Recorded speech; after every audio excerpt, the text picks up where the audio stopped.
Hi hello నమస్తే నేస్తాలు. ఈరోజు మన స్టాచ్యూ ఆఫ్ ఈక్వాలిటీని సందర్శిస్తాం.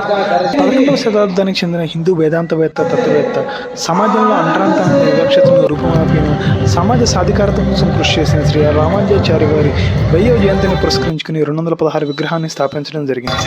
ఇక్కడ 108 భారతదేశంలో ఉన్న వివిధ రకాల వైష్ణవ దేవాలయాల నమూనాను ఏర్పాటు చేయడం జరిగింది.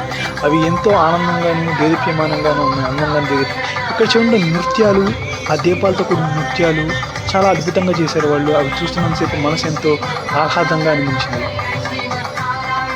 అలాగే ఎవరైతే ఇక్కడ 108 ఆ వైష్ణవ దేవాలయాన్ని సందర్శించలేకపోతే ఇక్కడికి వచ్చినట్లయితే మీరు వాటన్నిటిని సందర్శించవచ్చు. ఆ వాటర్ ఫౌంటైన్స్, ఆ దూరంగా ఉన్న ఆ రామానుజాచార్య గారి విగ్రహం, ఇక్కడ చూడండి ఆ స్తంభాలు చంద్రుల మౌళులు ఏ విధంగా కట్టారో అదే విధంగా ఇక్కడ రూపొందించారు శిల్పులు. చాలా అద్భుతంగా అనిపించింది.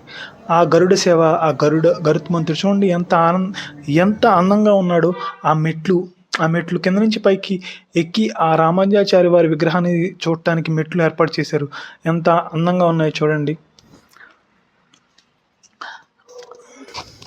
అలాగే ఇక్కడ శ్రీ రామానుజాచార్య వారి ఆశీస్సులు పైన చందమామ తోడుగా ఇవన్నీ చూస్తున్నట్లే భక్తులకి మేగుడు వర్షం రూపంలో ఆశీర్వచనం అందించాడు.